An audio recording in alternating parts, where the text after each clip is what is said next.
Bismillahirrahmanirrahim. Assalamualaikum warahmatullahi wabarakatuh.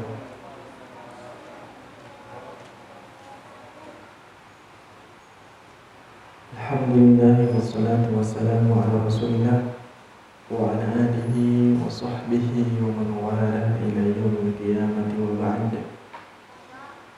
Hadirin dan hadirat, kaum muslimin, kaum muslimat rahimakumullah.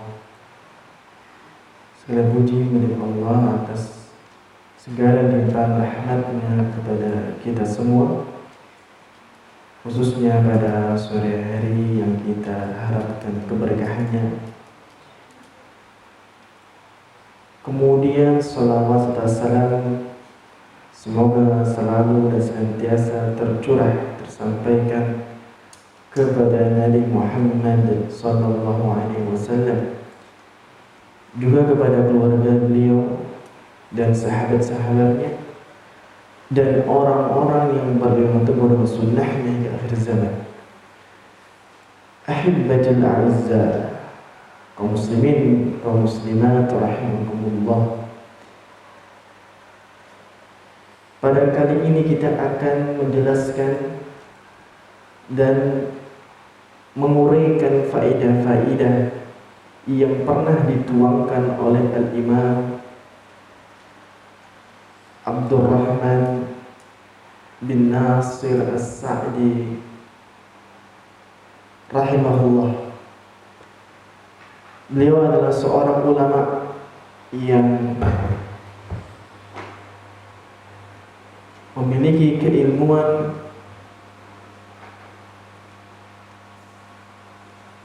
dan diakui memiliki keilmuan yang mumpuni dan diakui keilmuannya oleh para ulama lain yang semisal dengannya. Dia wafat tahun 1376. Syekh ini Abdurrahman bin Nasir As-Sa'di rahimahullah wafat tahun 1376. Wah, kita di tahun 1443 Hijriah. Berarti kan tidak lama. Jadi kita hanya berbeda ya satu tingkatan dengannya. Di abad ke-14 dan kita di abad ke-14, beliau di abad ke-13. 1376 Hijriah. Beliau meninggal dunia. Berarti ada waktu yang tidak lama jika dibandingkan dengan ulama-ulama sebelumnya. Namun kalau kita perhatikan, Syekh Abdurrahman bin Nasir As-Sa'di ini punya tafsir. Ya, itu di perpus itu di rak ada tafsirnya. Dan beliau juga menulis kitab-kitab lainnya. Bahkan kita di kelas mulazamah mempelajari fikihnya. Fikihnya beliau, bagaimana beliau menjelaskan fikih ya dengan dalil, dengan mengikuti arahan dalil. Dan dalam qawaidnya beliau pun punya qawaid, ilmu-ilmu kaidah dalam berfikih pun beliau punya. Artinya beliau adalah seorang yang gambaran ulama salaf dulu yang kemudian ada pada diri beliau di tahun 1300-an. Sehingga nggak menutup kemungkinan di tahun 1400-an masih ada orang-orang yang demikian, yang memiliki sifat keilmuan yang lengkap. Ya, Masya Allah. Kita akan langsung baca kitabnya. Dan ini adalah renungan beliau rahimahullah di bulan Ramadan. Dari mulai 1 Ramadan dan sempurna dituangkan di 28 Ramadan. Jadi 1 Ramadan sampai 28 Ramadan, 28 hari sekitar itu beliau menuangkan. Jadi awalnya Syekh ini membaca Al-Quran seperti biasa umumnya kaum muslimin di bulan Ramadan, membaca dan menyibukkan diri dengan bacaan Al-Quran. Namun ketika beliau membaca, beliau melintasi banyak faedah-faedah yang belum pernah beliau tuliskan. Padahal sebelumnya beliau SAW telah menulis tafsir As-Sa'di. Bahkan beliau menulis ulang tafsir tersebut dalam bentuk lebih ringkas lagi.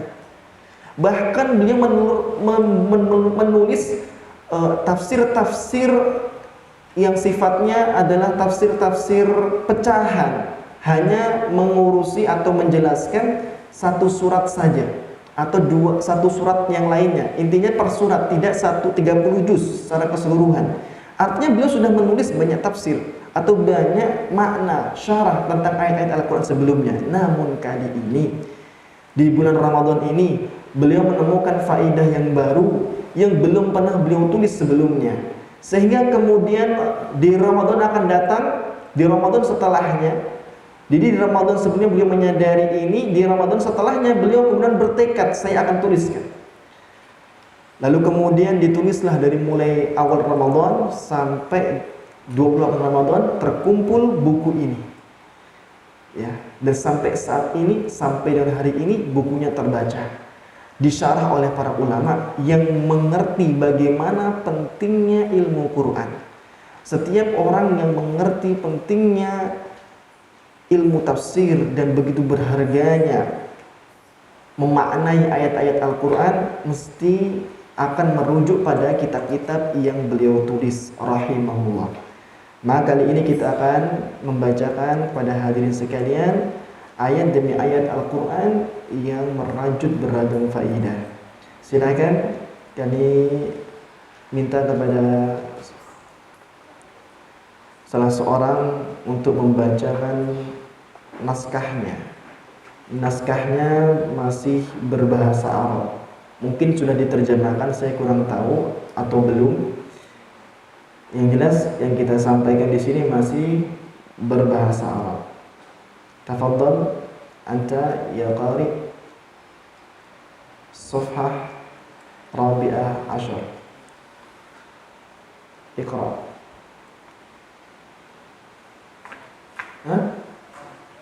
La. Man anta ya Rian.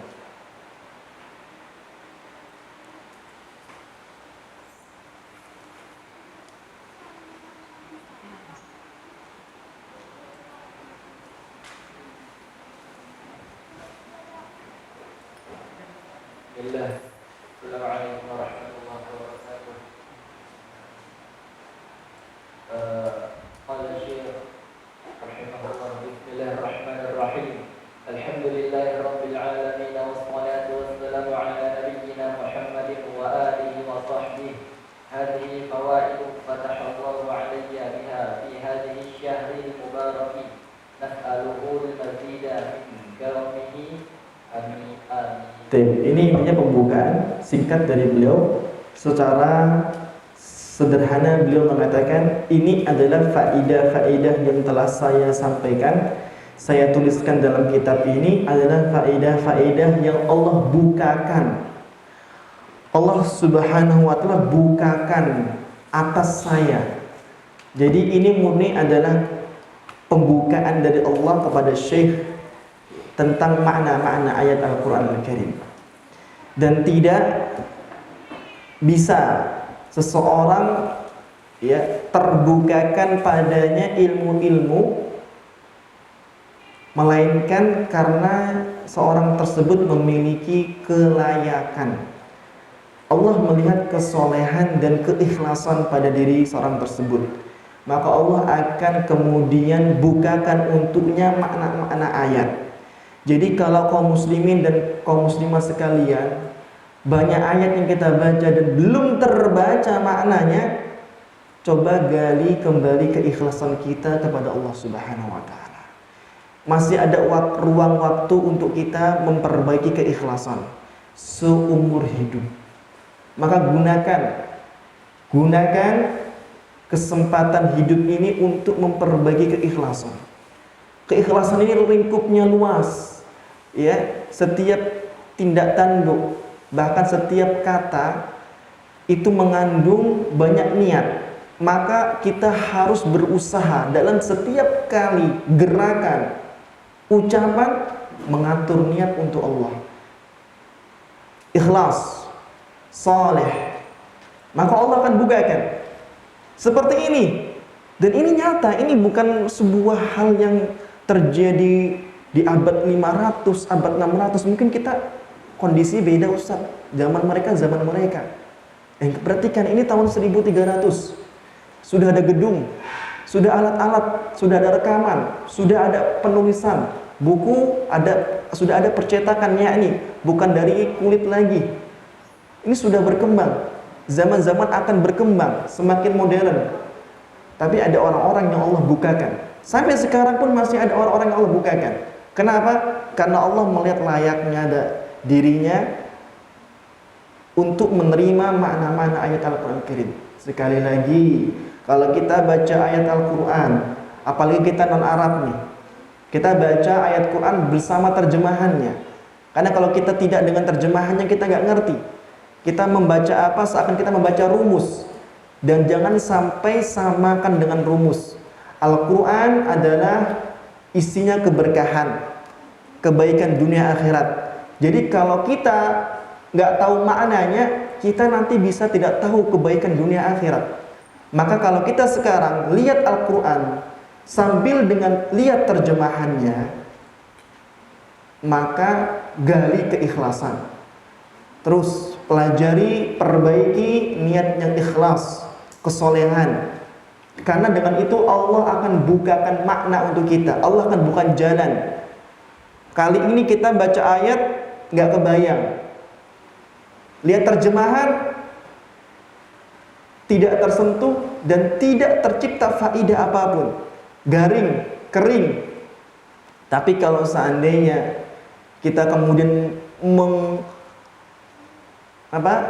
bersimpuh diri, kemudian kembali kepada Allah, memperbaiki ibadah kita, maka satu persatu akan terbuka jalan keluar dan pintu-pintu makna Al-Quran akan terbuka lebar di hadapan kita.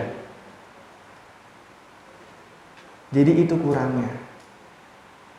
Perhatikan jujur sekali beliau ya. Fatahallahu alayya. Jadi seakan-akan Fatahullah alaihi itu beliau baca Al-Quran, terus kemudian terlintas faidah, lalu beliau tulis faidah tersebut. Kayak gitu. Itu karena ada kelayakan. Allah lihat ada kesolehan, orang ini pantas. Jadi kalau kita sampai seperti itu berarti kabar bahagia. Allah melihat diri kita sebagai hamba atau jiwa yang memiliki kesolehan, kelayakan. Jadi sudah nggak usah banyak-banyak iming-iming, embel-embel, niatan-niatan yang lain. Hidup ini insya Allah kalau kita cuma punya satu tujuan, yaitu bagaimana kita bisa memahami Al-Quran, itu sudah menghabiskan banyak umur kita, banyak kesibukan kita. Itu nggak mudah. Ya. Jadi hidup seorang mukmin kalau seandainya dia melihat dengan lebih sederhana, seumur hidup dipakai untuk bagaimana saya bisa paham Al-Quran. Karena begitu ilmunya sahabat, mereka tidak mengenal yang namanya seperti zaman-zaman sekarang ada ilmu mustalahul hadis, ada ilmu usul fikih, ada ilmu kemudian sirah nabawiyah, akhlak, pembagian-pembagian ilmu yang begitu banyak dan belum syarah-syarahnya. Mereka adalah ilmunya Al-Quran dan sunnah Rasulullah SAW. Dan mereka qanaah, mereka merasa cukup. Ya ini dalam artian mereka menganggap bahwa tugas memahami Al-Quran adalah tugas yang berat seumur hidup, sehingga mereka tidak menambah yang lainnya. Jadi cobalah teman-teman sekalian, saudara-saudari sekalian, ya, kita bersepakat untuk menjadikan ya, seluruh umur hidup kita dipergunakan, dituangkan untuk bisa memahami Al-Quran.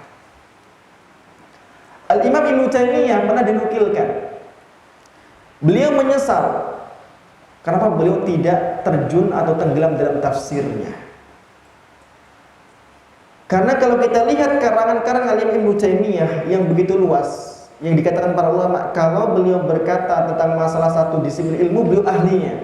Berkata tentang masalah akidah, beliau ahlinya. Tafsir, beliau ahlinya.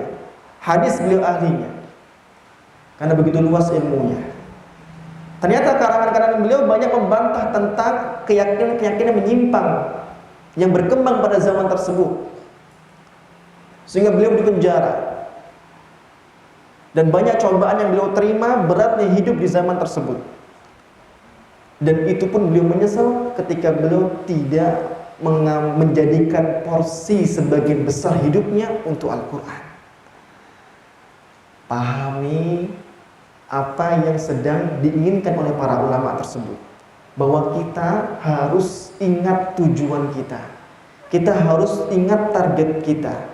Jangan sampai banyaknya perihal-perihal kehidupan ini membuat kita terlalaikan bahwa tujuan kita adalah bagaimana kita paham isi surat-surat dari Rabb kita, yang isinya adalah kebaikan dunia dan akhirat kita. Nah, lanjutkan.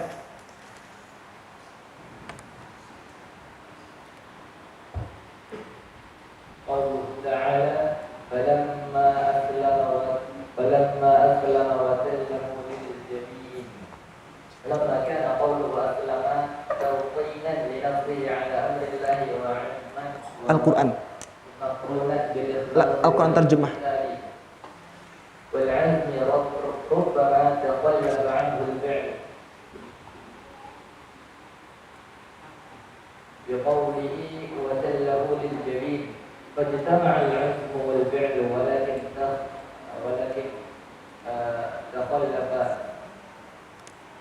تخلف أثر الفعل وهو وقوع الذبح فذكر تعالى أنه أبدله بذبح عظيم فسأله. Baik. Coba semuanya yang bisa melihat terjemahan Al-Quran bisa dibuka di surah As-Saffat. Di surah As-Saffat, ya, ayatnya 153. As-Saffat ayat 153.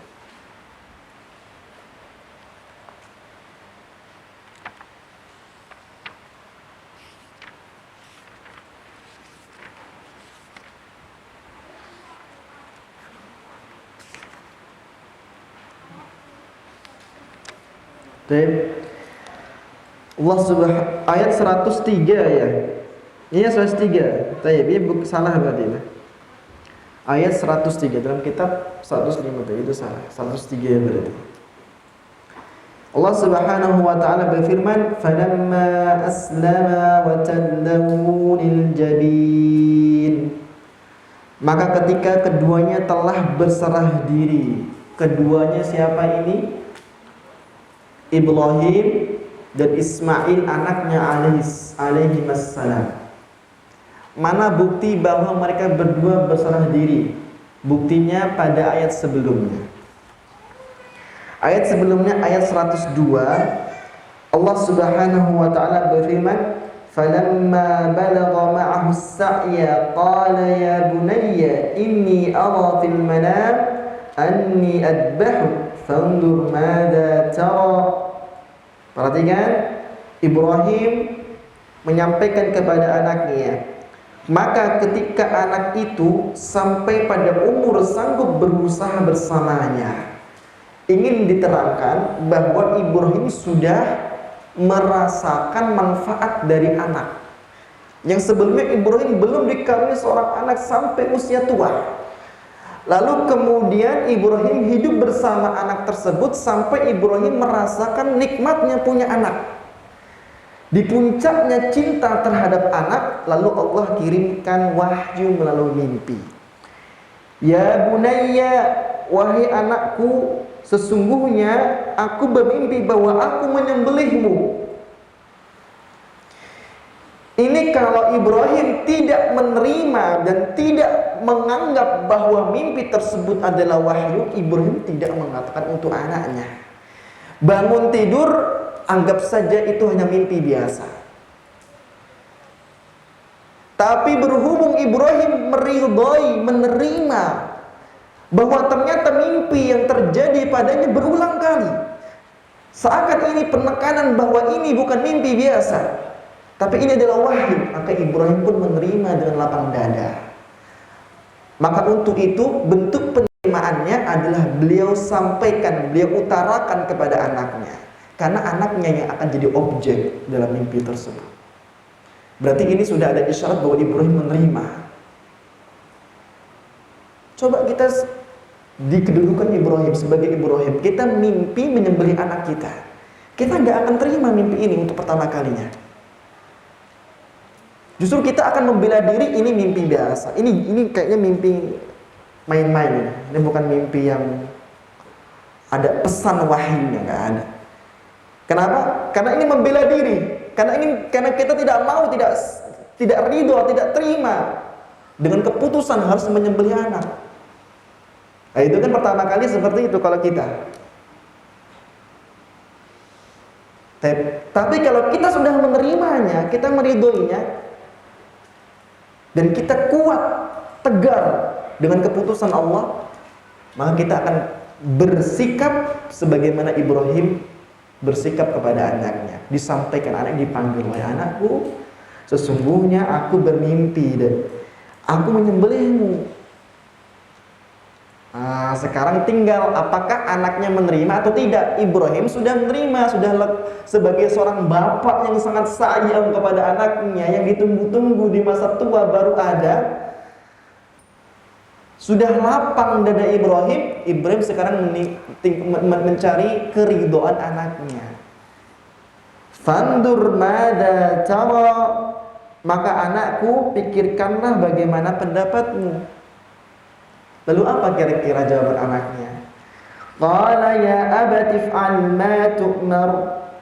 Ismail menjawab, wahai ayahku, wahai ayahanda, lakukanlah apa yang diperintahkan Allah kepadamu. Anaknya pun Islam, menerima. Jadi sempurna. Bapaknya lapang dada menerima keputusan Allah, anaknya pun juga menerima keputusan Allah. Jadi keduanya menerima. Aslama bahasa Arabnya. Satajiduni insyaallah minas sabirin. Engkau ayahku akan mendapatiku termasuk orang-orang yang sabar.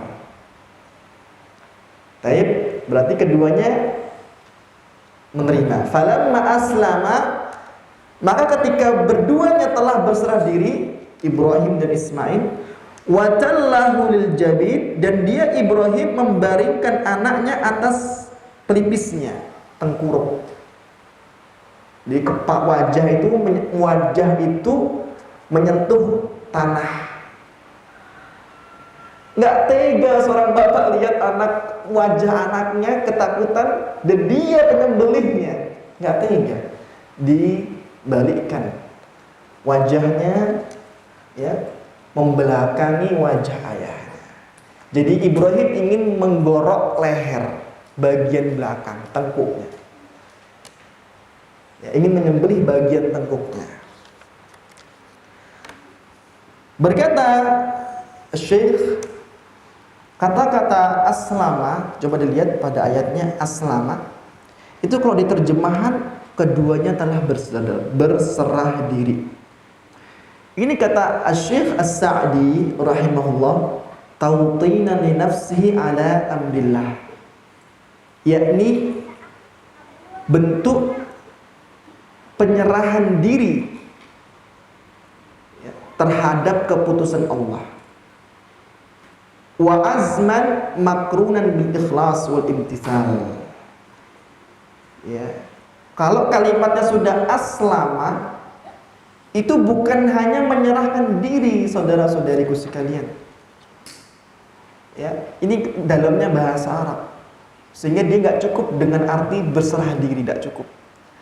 Tapi harus ditambahi wa azman makrunan bil ikhlas wal imtisal. Dia sudah tekad kuat.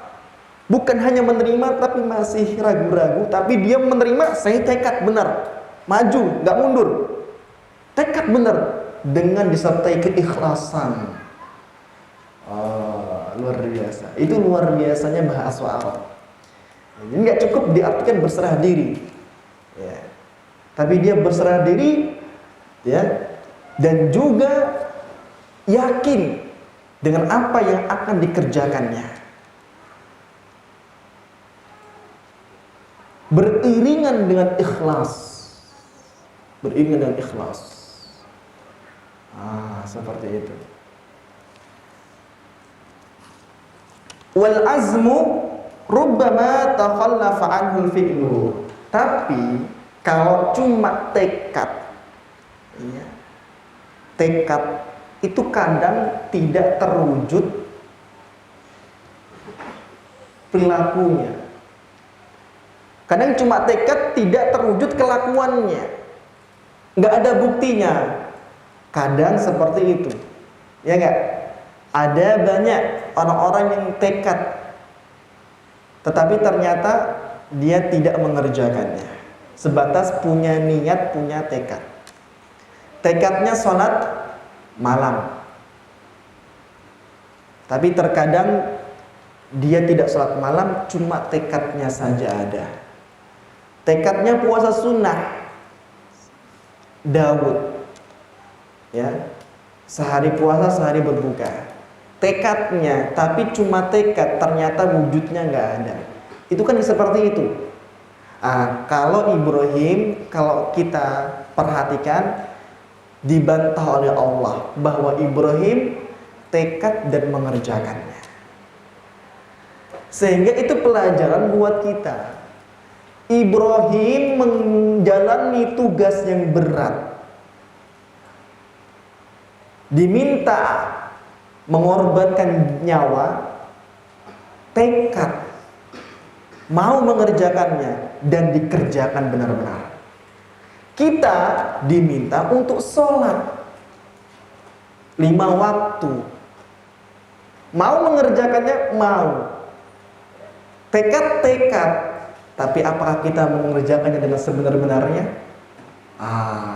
Itu yang Allah Subhanahu wa Ta'ala ingin singgung, bahwa Ibrahim itu makhluk.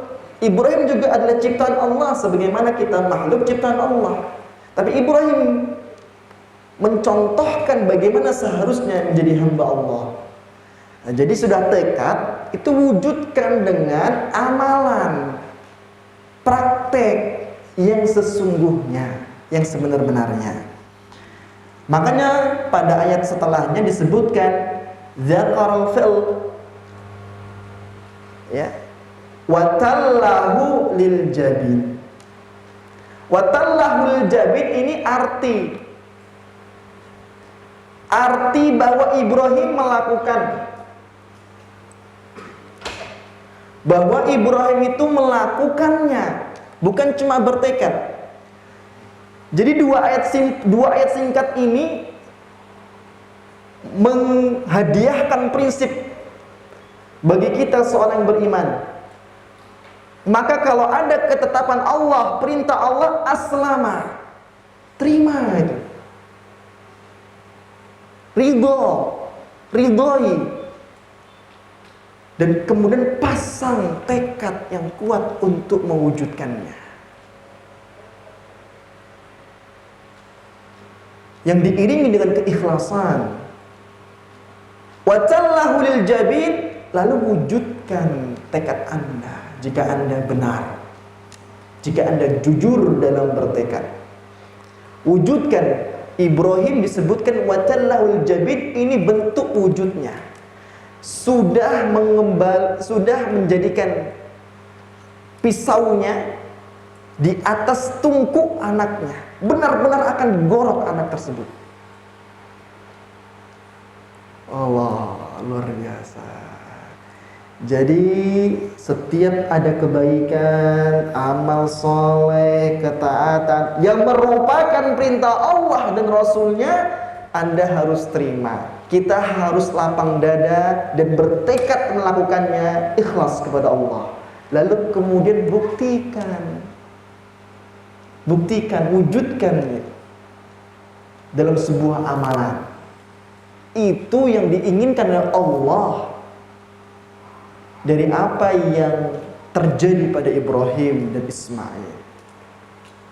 Jadi kalau cuma tekad, maka ayatnya kepotong, falamma aslama titik. Tapi enggak, Allah butuh tekad dan mana buktinya. Falamma aslama wa tallahu lil jabin. Akhirnya sempurna ayatnya. Dan ini ingat, kalau kita sedang dalam kondisi berat dalam mengerjakan kebaikan, malasnya luar biasa, lemahnya luar biasa, padahal cuma untuk sholat 2 rakaat, padahal cuma untuk mengangkat tangan berdoa kepada Allah, ibadah, padahal hanya untuk menggerakkan daging tak bertulang berzikir kepadanya, lisan, lidah untuk berzikir. Kita tidak kuat, tidak mampu, maka ingat Ibrahim ini. Perkaranya lebih besar. Kita tidak diminta pertaruhan nyawa dalam mengerjakan zikir, dalam mengerjakan ibadah. Ibrahim harus memberikan anak kesayangannya. Sedang naiknya, sedang tinggi-tingginya kecintaan Ibrahim kepada anaknya. Ingat itu. Sehingga nanti kita akan merasa ringan dalam mengerjakan ibadah. Jadi kalau Ibrahim dikatakan jujur, maka itu standar jujur. Anda jujur dalam bertekad, standarnya Ibrahim. Berat Ibrahim itu, tapi bisa, karena memang dia orang yang jujur. Siddiqon, kata Allah, direkomendasikan oleh Allah sendiri. Ibrahim itu siddiqon, sangat jujur.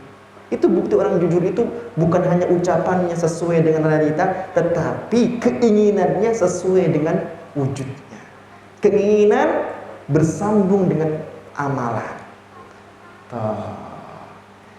Kalau Anda jujur dalam tekad, maka bandingkan, standarkan bagaimana sudahkah kita memenuhinya dengan amalan sebagaimana Ibrahim, standar kejujuran bagi hamba-hamba Allah. Fajtama'a, maka ringkasnya dalam kasus Ibrahim ini terhimpun yang namanya azmu, tekad, wal fi'lu, dan amalan. Sudah punya tekad dan diwujudkan pada amalan. Walakin takhtalifu asarul fi'li wa huwa wuqu'ud dabhi. Fadzakara ta'ala annahu abdalahu bidhibhin 'azimin fida'an lahu. Di sini yang berbeda bukan sebagaimana umumnya orang. Umumnya orang tekadnya bagaimana, kelakuannya bagaimana. Suka berselisih ini, suka nggak jujur di sini. Dia tekad sedekah 500 sampai kota infak 500.000, sampai kota infak 5.000. Tekadnya sudah ada, tapi kelakuannya menyisi tekadnya. Taib, ini umumnya. Tapi Ibrahim tidak seperti itu. Yang terjadi pada Ibrahim yang berbeda itu bukan tekad dengan kelakuan, tapi yang berbeda itu hasil, efek, dampak dari perbuatannya yang sudah selaras sesuai dengan tekadnya yang baik, yaitu Allah tidak menjadikan sesungguhan bahwa Ismail disembelih, namun Allah ganti tebus dengan domba. Jadi itu yang ternyata yang berbeda. Jadi ada isyarat bahwa dampak yang mungkin kita bayangkan mengerikan tatkala kita mengerjakan sebuah ibadah. Jangan-jangan saya sholat malam nanti kerjanya malas, capek, berat, terus akhirnya imunnya turun. Wah, bayangannya ngeri. Imunnya turun, terus kemudian terbaring sakit. Bayangannya ngeri sekali. Bismillah, tekad kerjakan. Hasilnya beda. Yang berbeda itu hasilnya. Bayangan kita itu menyeramkan. Seperti Ibrahim, Sudah di depan mata ini, sudah pengen gesek saja pisaunya di atas tengkuk anaknya. Itu memang sudah jelas sekali mengerikannya. Kalau kita baru bayangan, Ibrahim jelas meninggal ini, hilang nyawa, tapi kita baru bayangan. Itu sudah mengerikan. Maka tetap kerjakan sholat malam. Bismillah. Kerjakan ibadah. Karena nanti dampaknya berbeda. Yang kita khawatirkan menjadi satu hal solusi. Menjadi satu hal jalan keluar, kelapangan, kenikmatan, kelezatan. Dan itu adalah urusan Allah. Urusan kita itu tekad, jujur, amalkan. Allah sudah membuktikan kepada Ibrahim dan Allah tidak pernah menyisi janjinya. Aman? Seperti itu. Allah. Lanjutkan.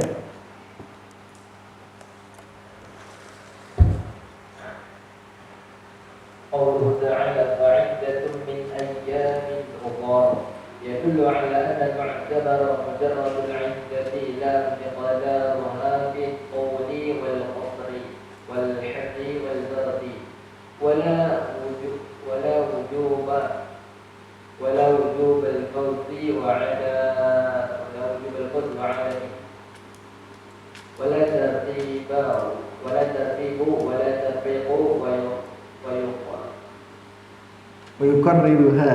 ويقرر هذا قوله يريد الله بكم اليسر ولا يريد بكم العسر. Baik, perhatikan. Ayat selanjutnya ini adalah faedah yang kedua ya. Ini faedah yang kedua, maksudnya dalam kitab ini. Adapun yang kita catat mungkin faedah keberapa itu tidak masalah. Tapi dalam kitab ini urutan yang kedua adalah ayat surah Al-Baqarah, ayat dalam surah Al-Baqarah ya, pada ayat yang ke-184. Al-Baqarah 184.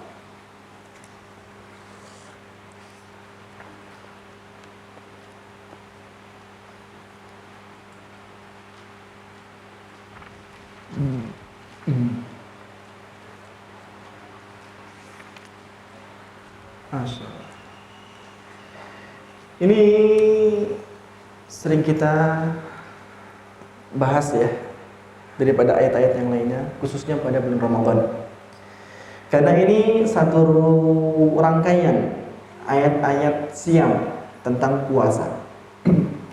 Fa'iddatum min ayyamin ukhar. Ya, fa'iddatum min ayyamin ukhar. Ini penggalan ayat pada 184.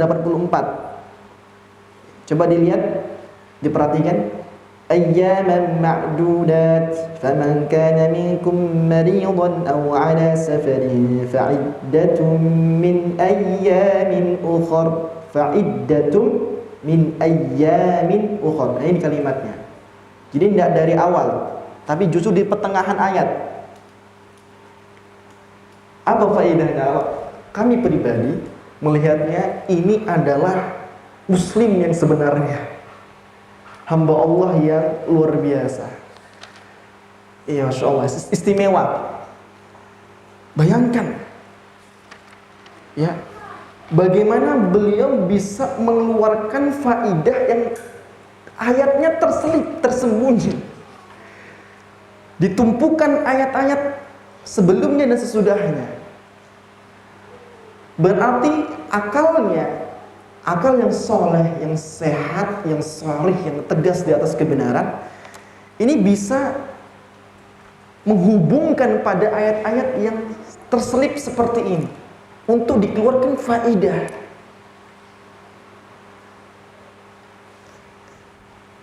Maka kita bisa ambil pelajaran, jadikan ini tingkatan dalam memahami Al-Quran, supaya kita itu terpacu. Jangan cuma jadi orang yang di kelas A terus, di sana ada kelas B, C. Dan beliau menyebutkan tingkatan selanjutnya.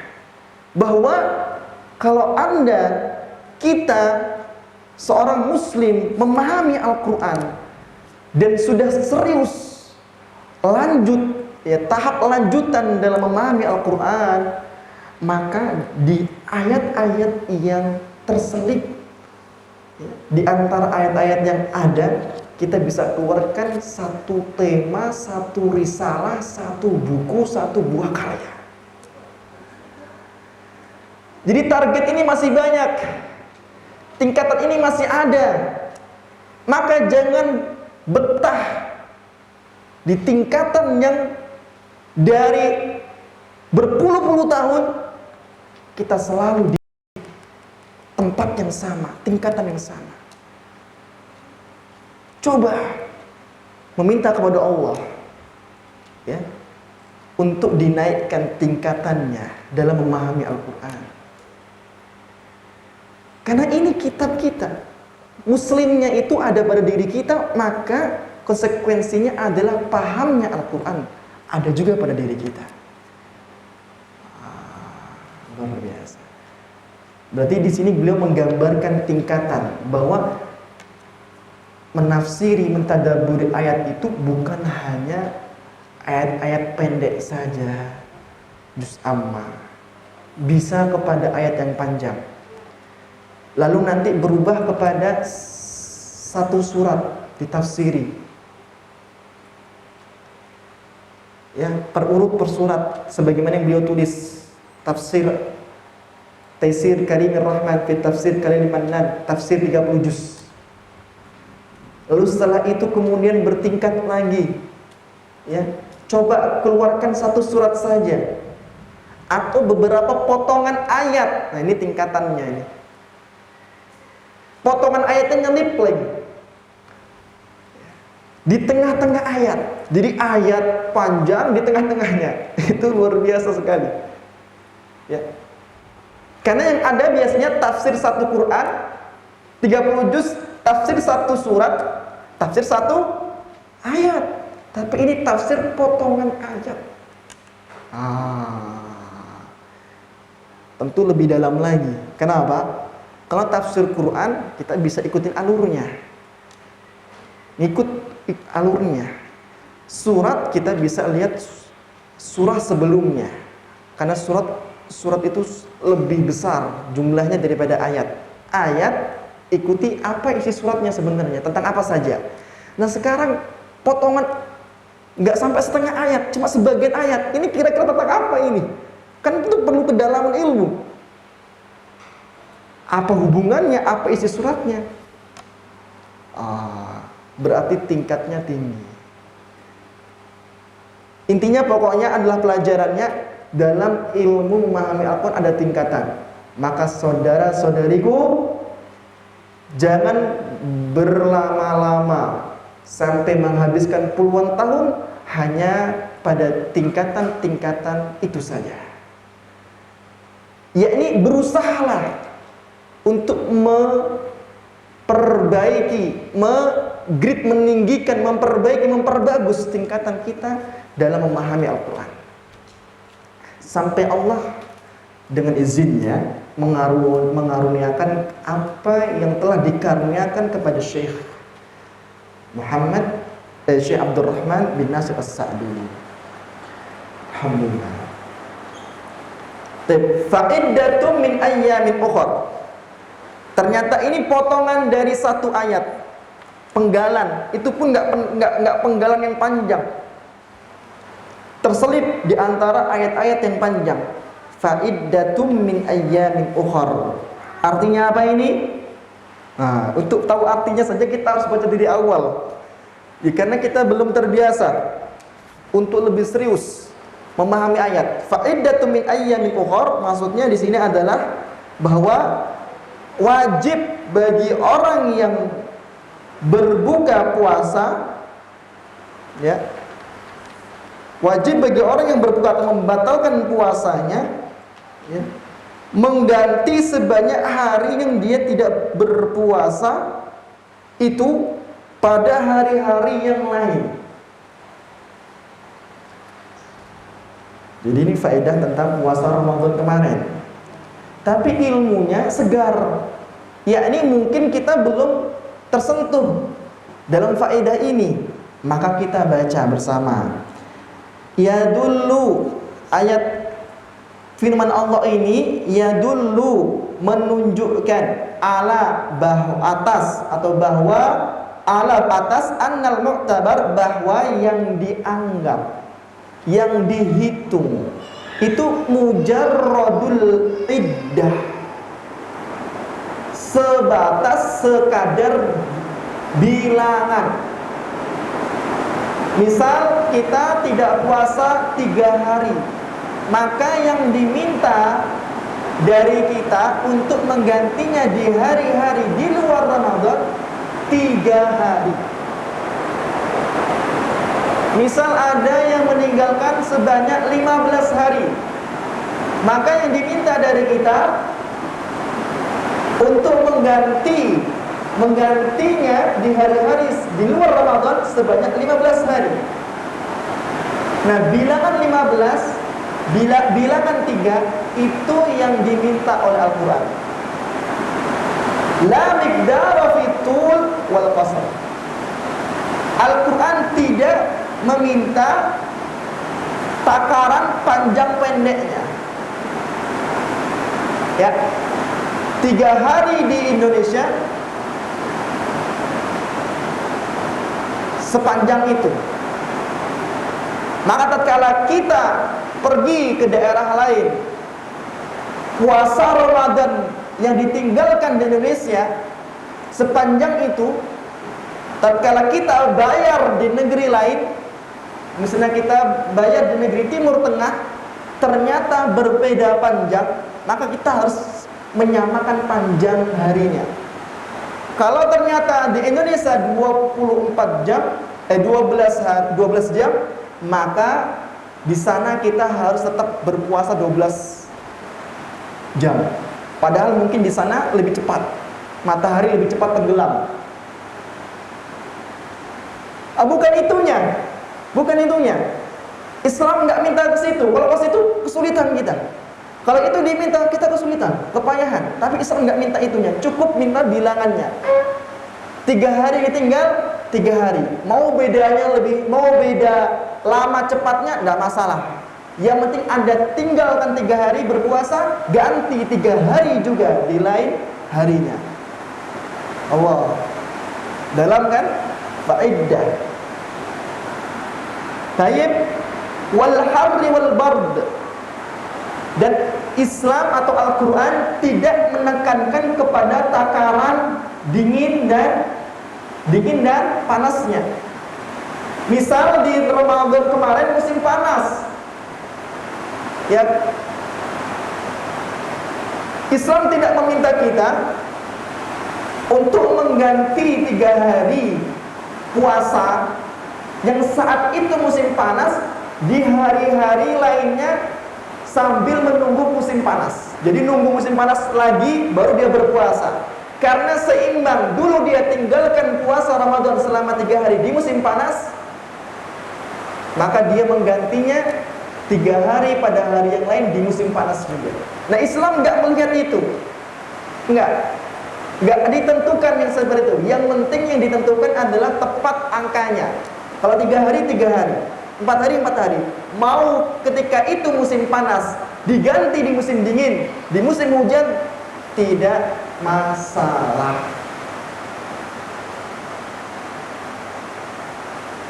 Mungkin ini ada yang sudah tahu. Artinya ada gambaran bahwa ya kalau kita batal puasa nanti diganti di hari lainnya. Itu saya kira ilmu ma'lumun indal jami'. Itu sudah diketahui oleh kita semua. Tapi yang ingin kita singgung, karena ini berkaitan dengan tadabbur, bagaimana beliau sampai bisa menyebutkan bahwa dikembangkan maknanya, dilebarkan, diluaskan oleh beliau supaya semakin jelas ayat ini, bahwa Islam nggak menganggap panjang pendeknya hari, panas dinginnya hari dalam mengganti, sampai keluar kata-kata itu loh.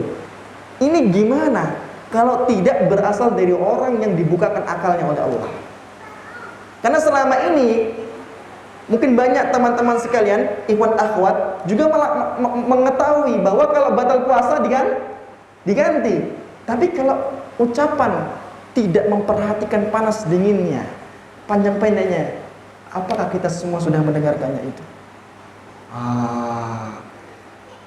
Itulah yang disebut namanya keluasan akal yang dibukakan oleh Allah untuk beliau, sehingga makin jelas, makin gamblang. Ya mungkin karena kita di Indonesia saja. Coba kalau kita ternyata pindah di luar Indonesia pada satu saatnya, kita nggak kebingungan. Ada prinsip faidah, yang penting bilangan sana.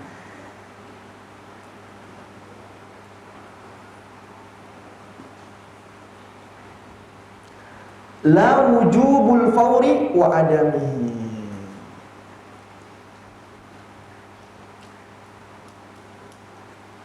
Dan di sini pun tidak ada keterangan wajibnya harus segera. Kemudahan bisa jadi 3 hari ditinggalkan, 3 hari ya di bulan Dzulqa'dah, atau dilakukan di bulan Muharram, ada kemudahan. Enggak disebutkan harus wajib segera, walaupun dianjurkan memang segera karena ketaatan masalahnya. Tetapi untuk diwajibkan tidak ada, karena kalimatnya hanya bilangan. Wala tartib wala tafriq, ya. La wujub fil fawri wa adamihi, wala fit tartib wa tafriq, wala tartibin wala tafriqin. Dan tidak ada keterangan harus urut.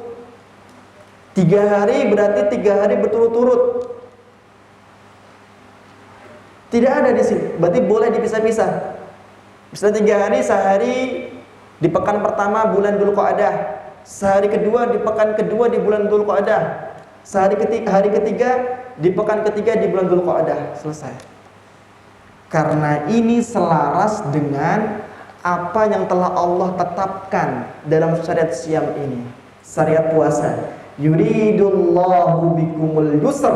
Allah menghendaki untukmu, untuk kalian, kemudahan demi kemudahan. Wala yuridu bikumul usr. Allah tidak sekali-kali, tidak dalam mensyariatkan puasa menghendaki kesulitan. Makin yakin bagaimana Allah ya tidak pernah menyelisihi ucapannya. Wujudnya tadi, kalau Allah sudah menghendaki syariat puasa itu bukan kesulitan, tapi isinya kemudahan. Dari mana kita bisa menerangkan kemudahannya? Sebutkan ayat ini. Fa'iddatun min ayyamin ukhra. Seperti itu. Ada banyak kemudahan di dalamnya. Lanjutkan.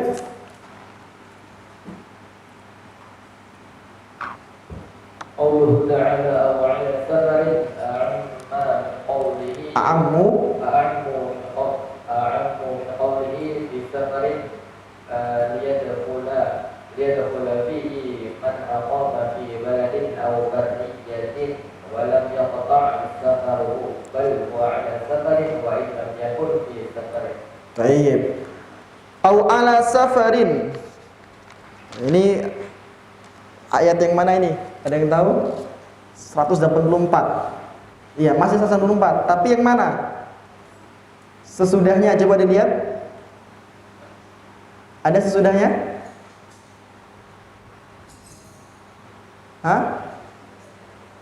Sebelumnya. Pas di sampingnya, sebelumnya. Ayyaman ma'dudat faman kana minkum maridan aw 'ala safar. Itu dia. Tadi kita bahas setelahnya fa'iddatun min ayyamin ukhra. Sekarang kita bahas sebelumnya aw 'ala safar. Apa ini maksudnya? Beliau menyebutkan bahwa firman Allah ala safar ini a'ammu, lebih umum, lebih meliputi min qaulihi, ketimbang atau daripada firman Allah fi safarin. Ya, ala diganti fi. Allah pilih ala. Boleh pakai fi, boleh. Tapi Allah pilih ala. Alasannya ala lebih umum. Perbedaannya begini. Kalau fi safarin itu kondisi kita sedang di atas kendaraan yang berjalan, atau kita sedang berjalan kaki dalam safar. Tapi umumnya kalau kita safar berkendara. Sudah jarang sekarang yang berjalan kaki. Itu sedang di atas kendaraan yang sedang berjalan. Itu fi safarin. Jadi kalau ayatnya fi safarin, boleh buka, boleh tidak berpuasa, ya, bagi musafir ketika posisi kendaraan sedang berjalan. Ketika berhenti di rumah makan, tidak ada kesempatan untuk berbuka. Karena kalau berhenti di rumah makan, bis, kendaraan yang kita pakai berhenti juga. Nah, berhenti itu berarti tidak berjalan dalam perjalanan. Harus berjalan dalam perjalanan. Kendaraan itu tidak boleh berhenti, tidak boleh singgah, harus berjalan. Itu kan sulit sekali. Itu sulit sekali. Baru kita boleh berbuka puasa. Tapi ternyata diingatkan oleh Allah, kita atau kami Allah memilih ala di atas perjalanan, sehingga tidak ada keharusan kendaraan berjalan. Selama kita dalam perjalanan safar, singgahnya kita atau menginapnya kita di suatu tempat di perjalanan kita masih terhitung safar dalam perjalanan, di atas perjalanan. Karena ala lebih umum, tidak menuntut harus bergeraknya kendaraan. Selama dalam perjalanan, kendaraan kita berhenti sejenak, mampir, singgah, bahkan menginap karena sudah terlalu malam, kecapean, masih terhitung dalam safar, boleh kita berbuka. Udah ya? Apalagi ketika sedang berjalan di atas perjalanan, kendaraan itu masih bergerak, itu semakin lagi, semakin boleh berbuka. Luar biasa. Bayangkan kalau sampai ada yang menulis salah ini fi, fatal, ya, hukumnya fatal, ya. Baru boleh berbuka kalau sudah kendaraan berjalan. Ya, kalau kendaraan berhenti, Anda tidak boleh berbuka puasa karena nggak disebut sedang safar.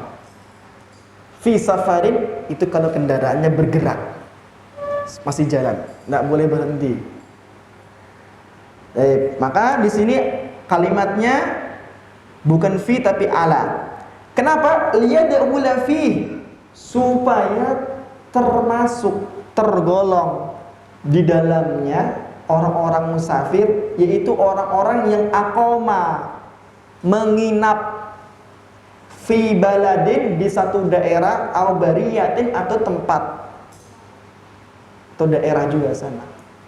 Jadi orang yang menginap ini sekalipun dia masih dalam safar dan tidak bergerak, bahkan tidur kadang, dia disebut sebagai musafir masih. Orang yang bepergian karena masih dalam rangkaian safarnya. Walam yatta safaruhu, tetap dihitung safar, ya. Menginapnya dia dalam perjalanan itu bukan terputus safarnya, dia tetap dihitung sebagai musafir sempurna. Menginap itu nggak dihitung sebagai pemutus safar. Karena ala kalimatnya. Bal huwa ala safarin, dia tetap di atas perjalanan sampai tiba di tujuan, sampai tiba di pemukiman. Seperti itu. Walaupun kendaraannya, tunggangannya tidak sedang berjalan. Gitu. Masya Allah. Paham?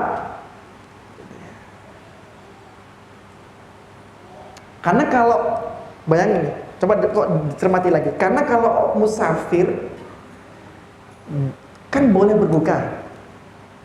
Boleh, ada uzur safarnya. Safar yang sesuai kriteria lah. Pokoknya sudah ada pilihan berbuka.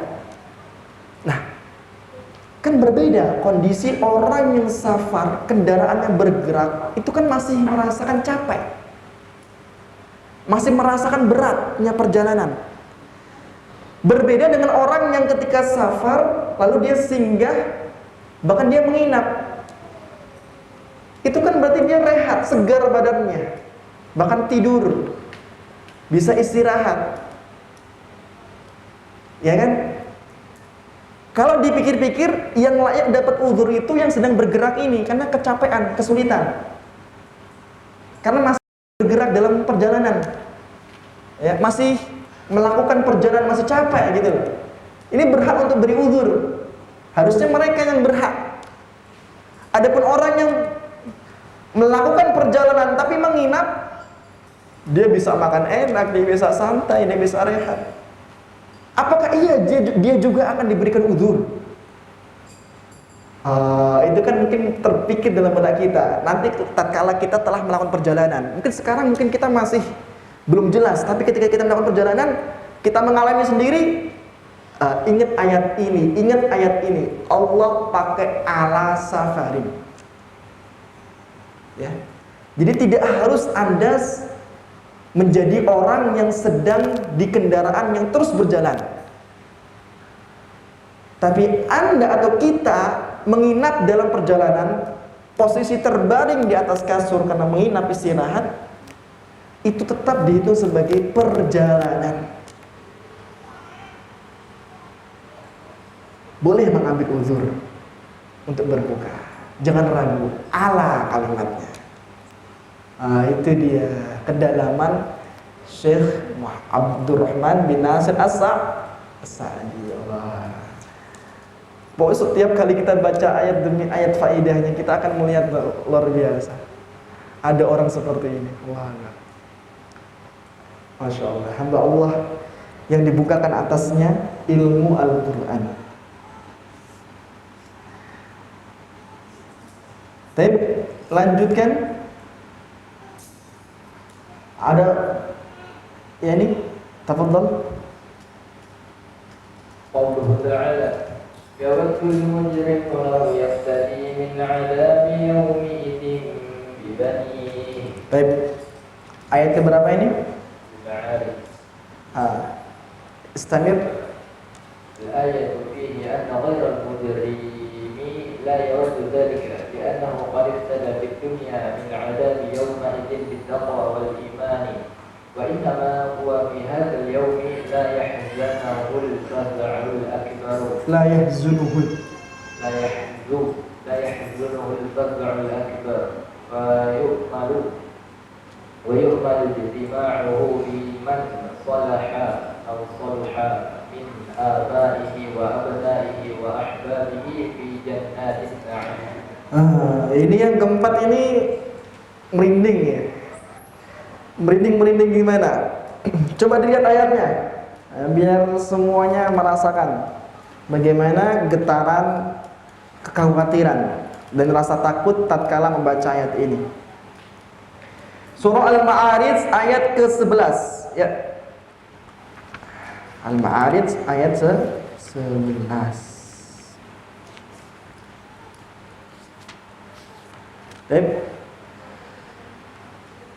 Ini potongan ya. Ibassarunahu. Ini awal ayatnya.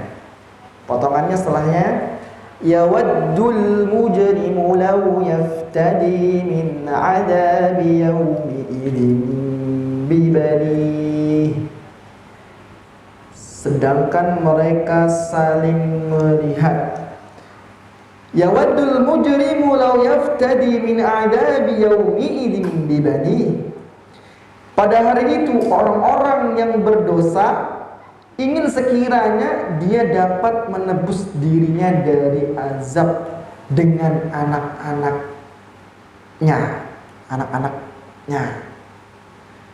Menebus azab dengan anak-anaknya. Baik. Bahkan bukan hanya anaknya, wasahibati wa akhi, dan istrinya dan saudaranya. Gimana cara menebus? Ya Allah, dia sudah dihadapkan kepada dosa-dosanya. Dia merasa takut karena dosa ini mengakibatkan panasnya api neraka. Ya Allah, ini ini seluruh anak saya, ini istri-istri saya, ini saudara-saudara saya. Ya, saya berikan kepadamu supaya aku terbebas dari api neraka. Biar mereka yang dihukum sebagai balas atau ganti, saya tidak dihukum. Jadi mereka orang-orang mujrim itu, mereka mujrimun, merelakan anaknya, istrinya, dan saudara-saudaranya untuk dibakar oleh api neraka. Yang penting saya tidak. Yang penting dirinya terbebas. Itu orang mujrim, orang-orang yang berdosa. Bahkan wa fasilati allati tuwih, dan keluarga yang melindunginya di dunia. Jika ada keluarga-keluarga lain yang melindungi dia ketika di dunia, dia akan sebutkan keluarga-keluarga tersebut. Hati-hati itu. Punya tetangga mujrim atau punya yang mujrim, maka kita akan disebutkan. Masukkan mereka ya Allah, keluarga-keluarga tersebut, ke api neraka sebagai tebusan agar saya tidak dibakar. Biar mereka yang dibakar. Maka apa faedah yang bisa kita ambil? Faedah singkat dan mendalam. Beliau mengatakan, fihi anna ghairal mujrim. Di dalam ayat ini, di dalam firman Allah ini diterangkan bahwa mujrim itu berkeinginan untuk menjadikan anak, istri, saudara, keluarga-keluarga lainnya sebagai tebusan api neraka, agar mereka dibakar dan dirinya dibebaskan. Maka di sini ada pelajaran bahwa ghairul mujrim, orang yang tidak berdosa, la yawaddu dzalik, tidak pernah punya keinginan seperti itu. Maka kita bisa katakan, jika di dunia seorang menginginkan anaknya, keluarganya, istrinya, saudara-saudarinya sebagai tebusan untuknya di akhirat, maka dia orang mujrim di dunia. Dan sekarang lihat diri kita. Kalau kita saat ini melihat anak-anak kita, melihat istri kita, saudara-saudari kita, keluarga-keluarga kita yang ada,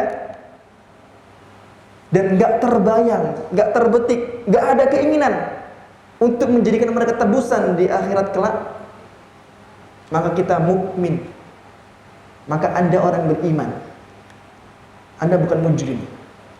Tapi kalau mujrim, mereka punya anak untuk dibakar di api neraka, istri, saudara-saudari untuk dibakar di api neraka, seakan-akan tebusan untuk dirinya. Dia melihat seperti itu. Makanya orang-orang mujrim di dunia membiarkan anak-anaknya di atas keburukan, membiarkan saudara-saudarinya tenggelam di atas kemaksiatan, biar jadi teman, sehingga nanti mereka yang dikedepankan. Saya mundur melindungi diri di balik mereka.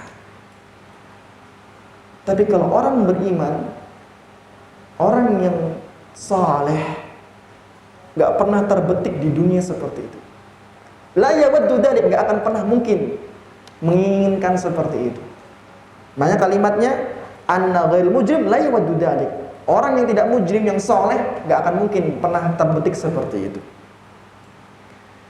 Li'annahu, karena dirinya qad iftada, telah menebus di dunia min adzabi yaumi idin, menebus siksa pada hari itu, hari akhirat, dengan ketakwaan di dunia.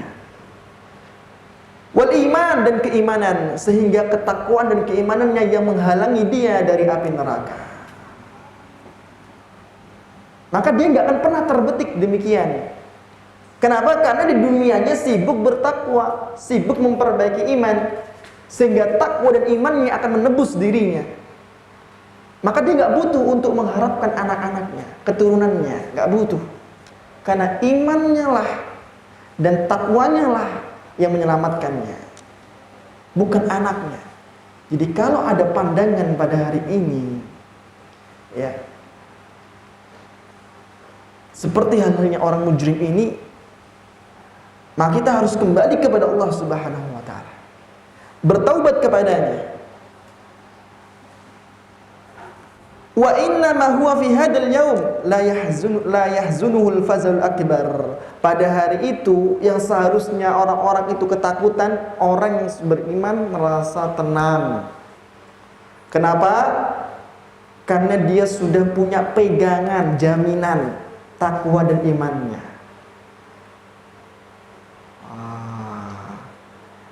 Taib. Bahkan dia itu berkeinginan untuk dikumpulkan, bukan malah dipisahkan. Kalau orang mujrim kan tadi, ya udah pokoknya mereka bakar, saya selamat. Kalau orang yang beriman di dunia, ini gini cara pikirnya, saya pingin anak-anak saya, keluarga saya semuanya berkumpul bersama. Bahkan nenek moyang saya dulu berkumpul satu tempat surga. Nih, wa yu'ammilu istima'ahu biman saluha min abaihi wa abnaihi wa ahbabi fi jannatin na'im. Bahkan dia berandai-andai, berangan-angan orang mukmin di dunia yang mengorbankan takwa dan imannya untuk menebus diri dari adab, berkumpul bersama orang-orang soleh. Harus ada kata-kata solehnya, karena ayat yang mengatakan seperti itu. Biman saluha min abaihi, singgungan dari ayat seperti itu. Orang yang soleh dari nenek-nenek moyang mereka, kakak-kakak mereka, yang soleh dari ayah-ayah mereka, ibu-ibu mereka, yang soleh dari anak-anak mereka, yang soleh dari saudara-saudari mereka, yang soleh dari keluarga-keluarga mereka, berkumpul di satu tempat surga namanya. Jadi kalau di dunia kita berpikir seperti itu, maka itu alamat pertanda kebaikan, bahwa kita bukan mujrim. Tapi kalau sebaliknya, di dunia kita sudah berpikir, ya, bahwa mereka yang akan menebus, mereka yang akan dibakar, dan saya akan diselamatkan oleh mereka, maka itu tanda bahwa kita mujrim, bahwa itu seorang yang mujrim, yang berdosa, bukan soleh. Baik, coba perhatikan. Di sini nggak disebutkan bapak dan ibu. Di sini disebutkan istri, saudara, dan keluarga-keluarga lainnya. Nggak ada kata jelas bapak ibunya. Di surah Abasa, coba dilihat surah Abasa. Di surah Abasa, yauma yafirul mar'u min akhihi, terus wa ummihi wa abihi. Pada hari di mana seseorang kabur, lari dari bapak dan ibunya, saudara-saudaranya, min akhi, ya.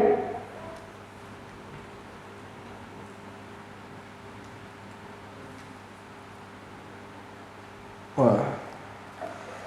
Ya, dia lari dari saudara-saudaranya, kemudian dari bapak ibunya, kemudian dari istrinya dan anak-anaknya. Disebutkan bapak ibunya. Pada hari di mana seseorang lari karena punya urusan masing-masing, lari dari bapak ibunya. Menghindar diri supaya tidak disangkut-sangkut pautkan urusannya dengan saudaranya, karena urusan dia sendiri sudah banyak. Dia nggak mau disangkut pautkan dengan urusan saudaranya, maka dia menyendiri. Dimulai dari saudaranya dan dimulai dari bapak ibunya, istri dan anaknya. Adapun pada hari penebusan, dia menebus dirinya dari api neraka. Orang-orang mujrim gak berani mengatakan ummi wa abi. Gak berani mereka. Coba ayatnya tadi lihat. Gak ada kata sejelas ayat abasa. Ummi wa abi, gak jelas. Gak sejelas itu. Karena orang, bagaimanapun seseorang, dia mesti harusnya menghormati orang tuanya. Dia mungkin rela menjatuhkan saudaranya, rela menjatuhkan anak-anaknya, istrinya, mengorbankan mereka dalam hal-hal yang berbahaya. Tapi gak pantas dia merelakan kedua orang tuanya untuk hal yang berbahaya. Allah Akbar. Sampai Allah sebutkan orang mujrim tidak menyebutkan kedua orang tuanya untuk menjadi tebusan. Karena kedudukan dua orang tua ini, bapak dan ibunya, ya, yang tinggi dan mulia dalam Islam, sehingga tidak bisa, bahkan untuk disebutkan dalam ayat, rangkaian ayat nggak mau, nggak ada. Kan bisa saja dalam ayat yang lainnya bisa kok, wa ummi wa abi. Kenapa ini tidak? Untuk menunjukkan isyarat mulianya kedua orang tua. Bayangkan orang mujrim saja yang mereka bisa mengorbankan apa saja, masa bodoh, nggak pikir siapa orangnya, untuk menebus dirinya, tapi tidak mampu mengucapkan kedua orang tuanya sebagai tebusan api neraka. Masa kita yang masih sehat akalnya, masih sehat imannya, soleh-solehah, berani menjadikan kedua orang tuanya terancam dalam bahaya, tidak menghormati orang tuanya, tidak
tu'atan.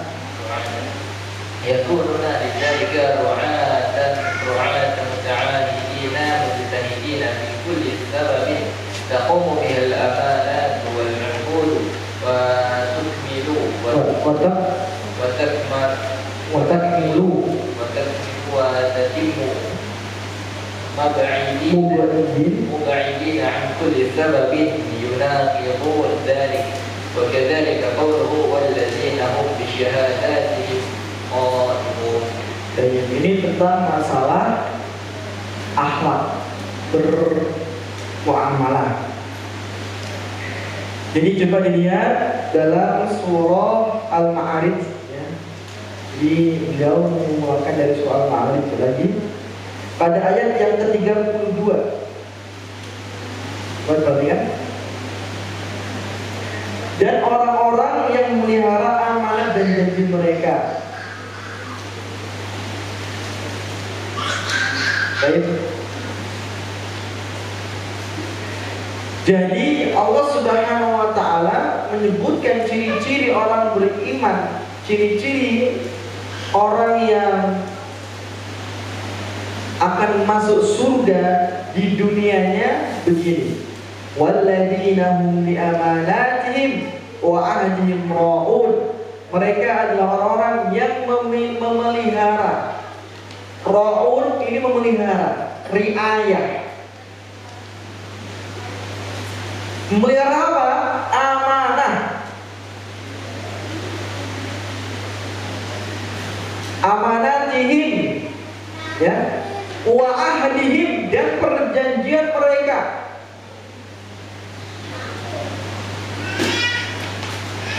Di sini amanah itu umum. Amanah tidak hanya sebatas dalam muamalah, tapi amanah juga mencakup antar hubungan makhluk dengan Rabb-nya. Allah memberikan kita indera as-sam' pendengaran, wal basar penglihatan, wal afidah akal. Ini amanah untuk dikerja, untuk dipakai dalam kebaikan. Amanah untuk dipakai membantu dalam beribadah. Kesehatan itu amanah dari Allah untuk orang-orang yang sehat agar mengerjakan maksimal mungkin ibadah. Muda itu amanah dari Allah agar menggunakan waktu yang masih panjang menurutnya dalam beribadah kepada Allah.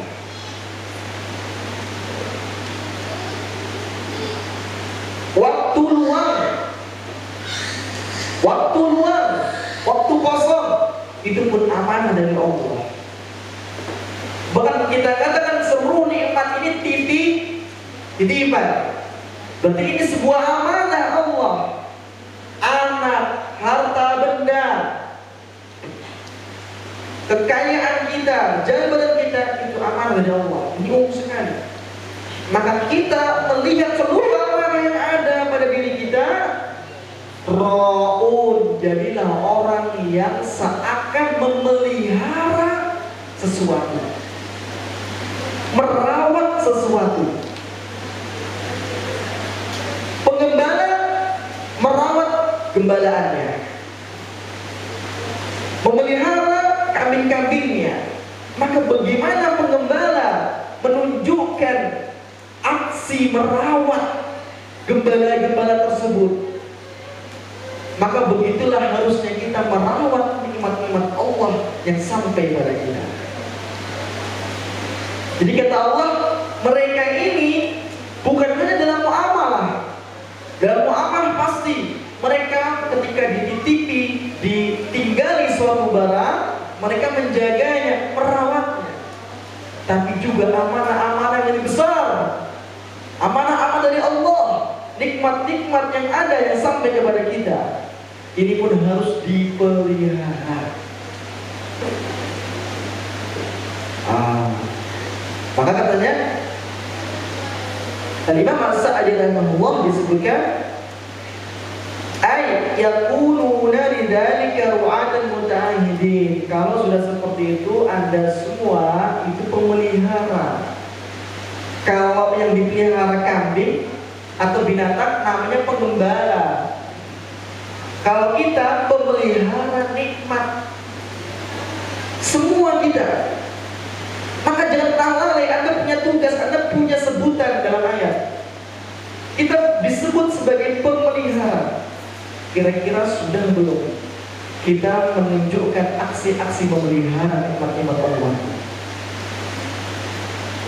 Tentunya dalam ketaatan kepada Allah. Kalau titipan barang, ya, orang yang memeliharanya sebagai amin dipanggilnya. tempat penitipan barang, karena terpercaya.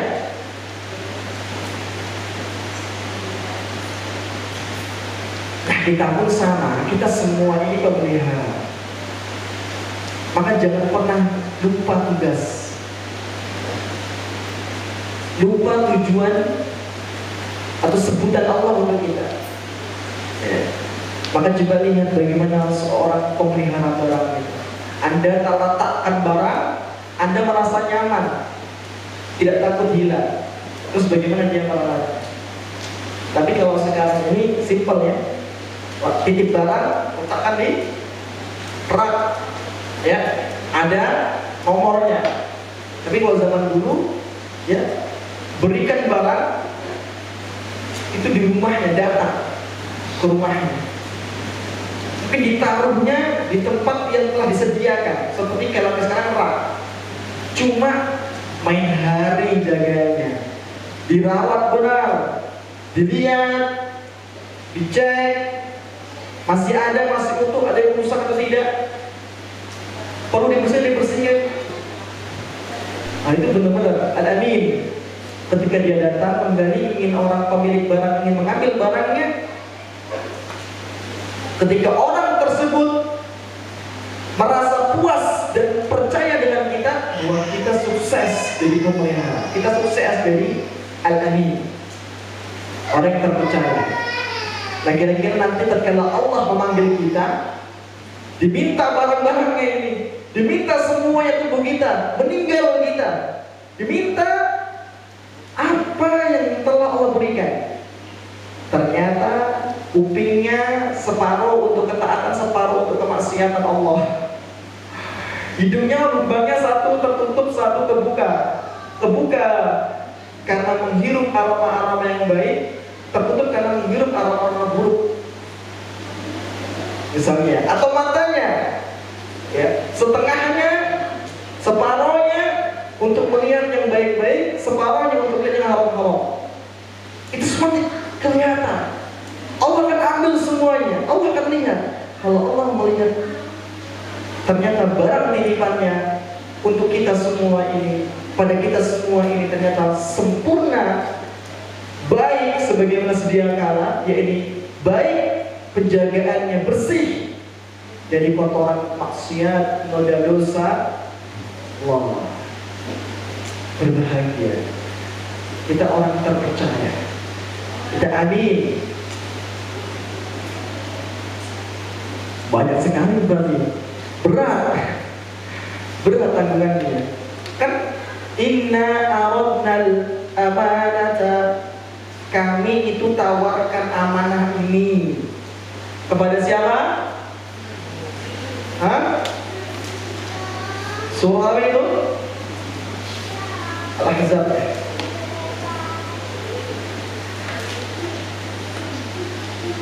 Ketika dibuka surah Al-Ahzab,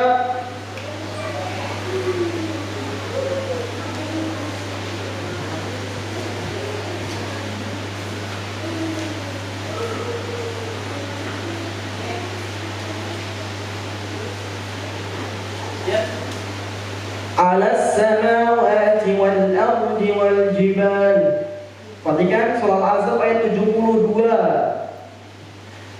Sesungguhnya kami telah menawarkan amanat pada langit. Amanat namanya. Amanat sekali lagi. Makanya disinggung ayat ini, supaya masih ingat kita itu orang yang diberi amanat. Kita ini namanya pemelihara amanat semua. Alas samawat, kepada langit, wal ard, bumi, wal jibal, gunung-gunung, fa'abaina, tetapi sesungguhnya enggan untuk memikul amanat itu, wa asfaqna minha, dan mereka khawatir tidak akan melaksanakannya, berat. Wa hamalaha al-insan, lalu dipikullah amanat yang berat itu oleh makhluk yang namanya manusia. Innahu sungguh kana zaluman jahula, manusia itu sangat zalim dan sangat bodoh.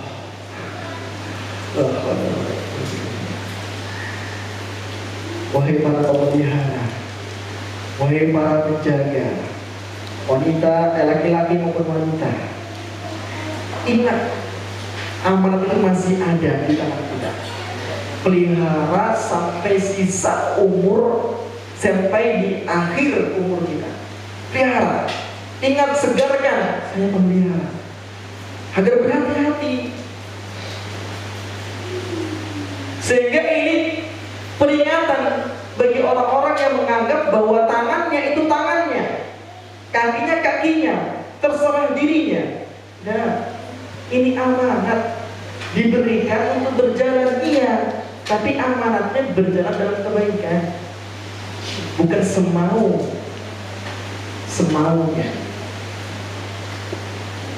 Jadi teguran bagi yang melihat bahwa apa yang dapat, yang diterima, yang sampai pada dirinya, milik dirinya. Lah, baca lagi ini, walladzina hum li amanatihim wa ahdihim ra'un. Justru kita ini hanya memelihara. Jadi kalau diambil,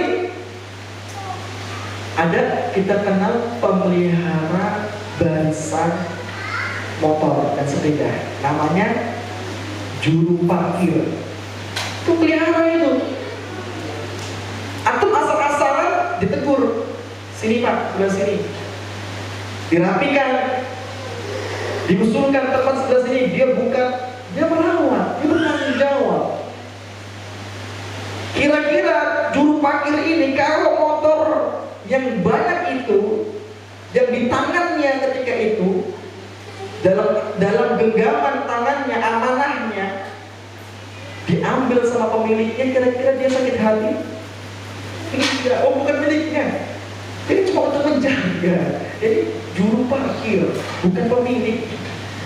Maka jangan pernah berat hati kalau ada yang diambil Allah dari nikmat-nikmat ini. Ini cuma amanah, kita cuma memelihara. Sudah anggap yang sederhana aja. Tempat titipan, penggembala, juru parkir itu mirip-mirip seperti itu pemeliharaan.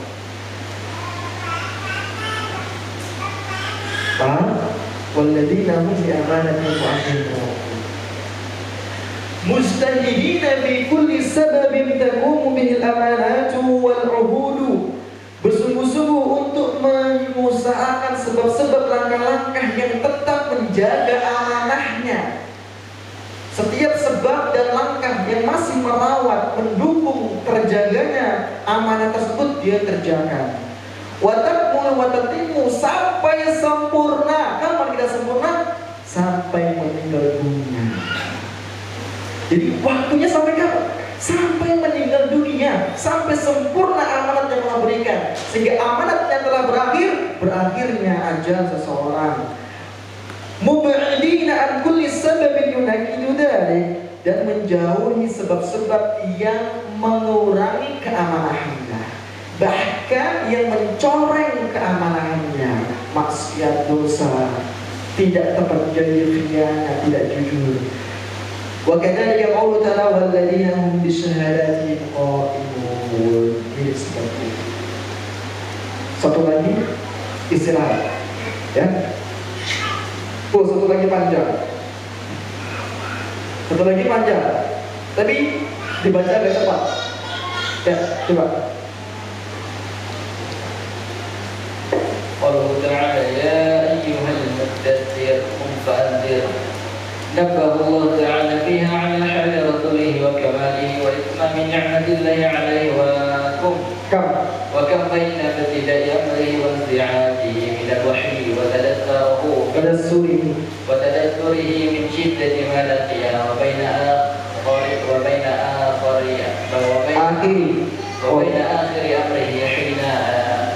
أمره حين أتم الله أموره كلها.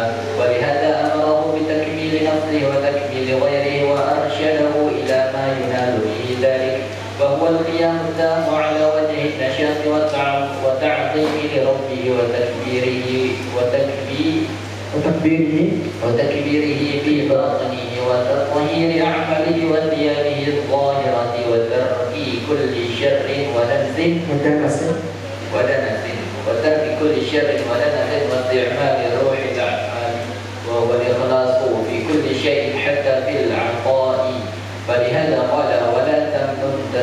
المدثر ثم أرشده إلى ما يعينه على كل الأمور وهو الصبر لوجه الله فقال ولربك فاصبر ثم تكفل له بحفظه من الأعداء وحفظ ما جاء به بتوعدهم بالعذاب خصوصا لأكبرهم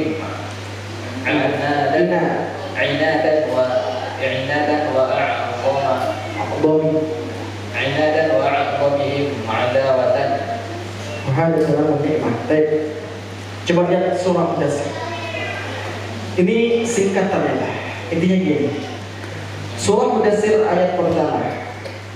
Surah Mudaththir ayat pertama. Dan kedua. Ya ayyuhal mudaththir, wahai orang yang berselimut, kum fa'andir, bangunlah lalu berilah peringatan. Ini berselimut bukan kedinginan. Bukan kedinginan karena habis tidur ya, tapi kedinginan ketakutan, menggigil. Setelah mendapati bagaimana wujud wahyu dari Allah Subhanahu wa taala. Ketakutan. Makanya berselimut Rasulullah SAW, bukan bangun tidur. Ya ayyuhal mudaththir, wahai orang yang berselimut, kum fa'andir, berdirilah lalu berilah peringatan. Perhatikan di sini, nabbahallahu ta'ala fi ala hali rasuli wa kamali. Allah telah memperingatkan bagaimana di ayat ini kondisi Rasul dan sempurnanya kondisi Rasul sallallahu alaihi wasallam.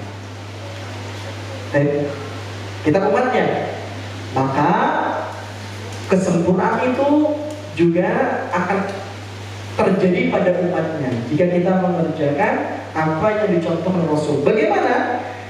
Dulu saya, wa ismami ni'mati alaihi, wa ismami ni'matillahi alaihi, yang sempurna nikmat Allah.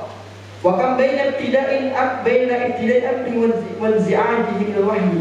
Ini ingin menggambarkan dulu gimana, bayangkan di awal permulaan wahyu Rasulullah SAW ketakutan. Contohnya kalimat ya ayyuhal mudaththir, itu menggambarkan ketakutan yang sangat. Kita ini paling kalau takut bulu kuduk yang berdiri. Rasulullah SAW juga sama, bisa merasakan bulu kuduk yang berdiri, tapi sangat takutnya sampai menutup diri dengan selimut. Beratnya wahyu di awal pertama kali Rasulullah SAW. Beratnya wahyu sampai Rasulullah ketakutan dan tingkat takutnya sampai menyelimuti dirinya. Pernah kita merasa seperti itu? Menyelimuti diri karena kedinginan. Ya. Ada ketakutan? Belum. Paling-paling bulu-bulu. Karena tidak ada yang menyeramkan, sebatas itu yang menyeramkan. Rasulullah SAW sampai tingkat seperti itu menunjukkan beratnya wahyu. Lanjut. Ya. Sampai Rasulullah berselimut karena sangat takut, sangat keberatan dengan apa yang ditemukan, disaksikan. Itu di awal perkara Rasulullah SAW. Di akhirnya Rasulullah SAW menjadi seorang nabi, seorang utusan dengan membawa syariat yang sempurna. Itu gambaran di surah Mudaththir. Diingatkan awal seseorang dan akhir seseorang.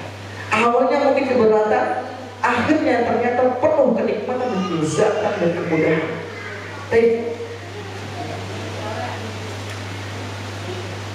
Lalu kemudian Allah Subhanahu wa taala ingin menyebutkan bagaimana tahapannya Rasul, seorang manusia juga di tengah-tengah kita, tetapi Rasul dibimbing oleh Allah dan kita harus meminta kepada Allah bimbingan tersebut. Gimana? Begini bimbingannya Rasulullah SAW, bimbingan Allah kepada Rasulullah SAW. Di awal, ya ayyuhal mudaththir. Apa itu? Beliau masih ketakutan, digambarkan ini loh, dulu kondisinya Rasulullah seperti ini. Sekarang Rasulullah diminta kum fa'andir, itu kondisi selanjutnya. Awalnya mudaththir, akhirnya mundir, memberi peringatan Rasul. Sudah ada gambaran. Gimana prosesnya? Baca ayat-ayat setelahnya. Yaitu pertama, wa rabbuka fakabbir. Kalau Anda ingin bangkit dari masa lalu Anda, masa lalu kita yang tidak mengenakan, yang tidak baik, menjadi akhirnya baik, penuh kebahagiaan, penuh kelezatan, kenikmatan, maka wa rabbuka fakabbir. Pertama, besarkan Rabbmu. dalam lahirmu dan batin. Allahu Akbar. Ternyata ingat hutang, ingat pekerjaan, ini belum sukses. 20 tahun dia sholat, dia takbir, Allah belum besar di batinnya. Karena tatkala takbir Allahu Akbar, ingat pekerjaan, ingat tugas. Mana besarnya Allah dalam hati? Kalau Allah sudah besar, cuma ada Allah yang terbayang, tergambar. Berarti belum lulus ini. Maka bagaimana Allah ini merubah dirinya untuk menjadi ahli yang baik? Maka satu, besarkan Allah lahir dalam lahirmu dan batinmu. Wasiyabaka fatahhir. Bersihkan pakaianmu. Pakaian secara fisik daripada kotoran najis, selalu membersihkan diri. Termasuk membersihkan secara fisik, suka berwudu, suka bersuci, itu membersihkan. Karena kalau dia sudah berwudu, dia pastikan pakaiannya tidak ada najis. Karena percuma dia berwudu pakaiannya najis. Mesti kalau dia sudah berwudu, pakaiannya hilang dari najis. Dia pastikan pakaiannya bersih. Harusnya seperti itu. Kemudian dia akan singgah di tempat-tempat yang bersih karena sudah berwudu. Singgah di tempat-tempat yang bersih dong. Kalau dia di tempat yang najis, dia butuh cuci lagi, butuh membersihkan lagi. Itu konsekuensi. Jadi bersihkan fisik Anda, fisik kita, pakaian fisik ini dibersihkan. Dan termasuk membersihkan fisik, suka berwudu, suka bersuci, bertoharoh, mandi, bersihkan diri. Dan membersihkan batin ini yang sulit.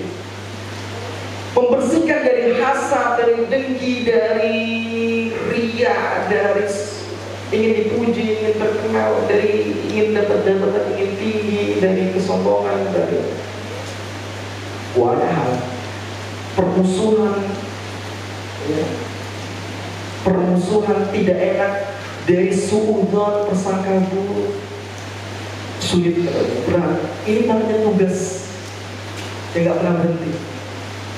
Ya, Anda mungkin bisa membersihkan fisik dengan berwudu, ya, tapi bersih itu mencakup dua, bersih fisik lahiriah dan bersih batin. Itu yang Allah inginkan. Wa tahhir, makanya kalimatnya tahhir siyabak. Bersihkan pakaianmu, enggak disebutkan kejelasan pakaian luar atau dalam, umum mencakup yang luar dan yang dalam. Ini yang kedua, ya, besarkan Allah dalam diri kita, bersihkan batin dan luar diri kita, zahir. Warrujza fahjur, dan daripada berhala, sesembahan dari Allah, berpalinglah, tinggalkan.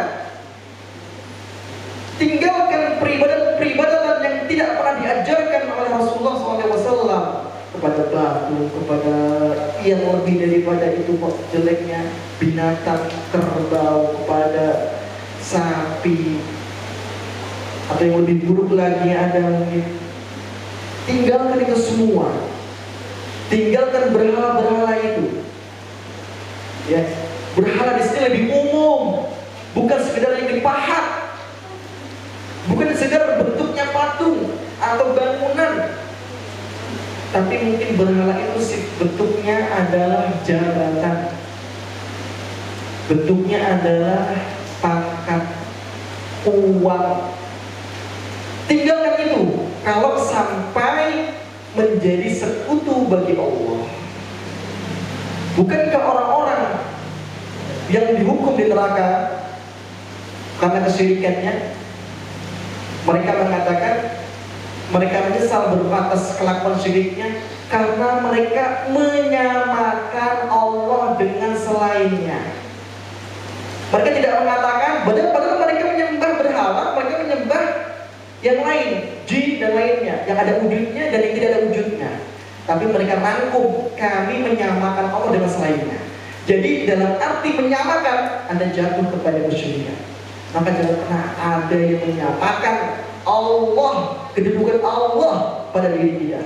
Sampai pun harta, sampai pun pakaian, sampai pun hobi, sampai pun jabatan pekerjaan, apalagi bebatuan, pepohonan, yang jelas tidak ada akalnya. Kalau tiga ini ada, maka siap-siap kita akan berakhir dengan kenikmatan, kebahagiaan. Dan juga dinasihatkan yang terakhir, wala tamnun tastakthir. Perhatikan ayatnya. Allah Subhanahu wa taala kemudian menerangkan, walirabbika fasbir. Wala tamnun tastakthir. Benar, saya. Yang keenam, dan janganlah engkau yang Muhammad memberi dengan maksud memperoleh balasan. Jadi ingin digambarkan oleh Muhammad, kalau mau Anda diangkat oleh Allah, ikhlas. Pengen tahu gambaran ikhlas yang sebenarnya, ya, itu adalah tatkala Anda memberi, Anda tidak mengharapkan balasan. Baik. Biasa tetangga kalau diberi makanan, wah gak enak nih, diisi lagi dong. Kasih lagi, niatnya untuk membalas. Jangan jadikan membalas itu niat, tapi niatnya ikhlas karena Allah. Jadi jangan balasannya.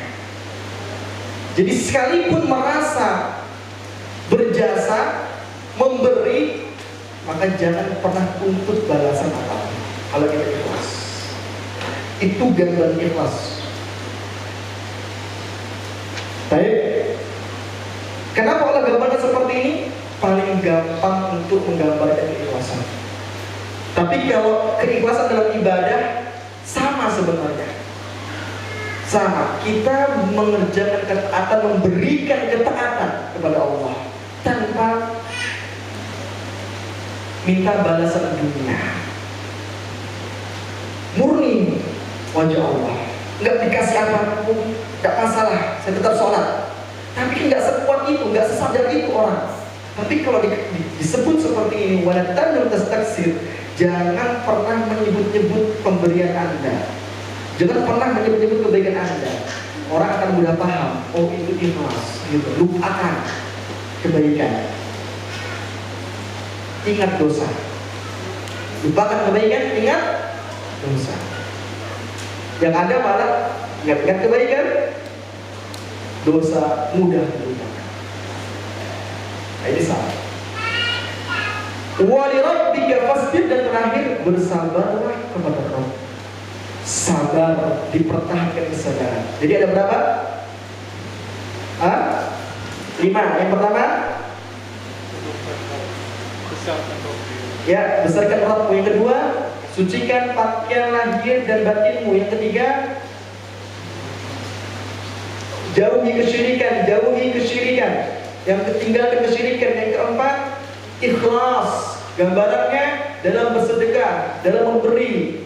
Sekalipun Anda berhak untuk mendapatkan balasan, jangan berharap balasan. Ikhlas luar biasa. Baik, kemudian yang terakhir, walirabbika fasbir, maka akan menjadi baik akhir kita. Sebagaimana Rasulullah dijadikan Rasul dan Nabi di akhirnya sebagai pemberi peringatan, padahal keberatan di awal masanya. Demikian sallallahu Nabi Muhammad wa ala alihi wasallam. Baik, itu dapat kami sampaikan. Kurang lebihnya mohon maaf. Tetap dicatat faedahnya, ya, yang sempurna faedahnya, catatan faedahnya. Maka selain mendapat ilmu manfaat, dia pun juga akan mendapatkan hadiah sebagai motivasi untuk meningkat ilmu. Dan yang lainnya pun sama ya, yang mendengarkan kajian ini dimanapun berada, kaum muslim muslimat, semoga Allah Subhanahu wa taala menghadiahkan kita taufik untuk mengamalkannya dan dimudahkan langkahnya untuk mengerjakannya. Wallahu taala alam bissawab.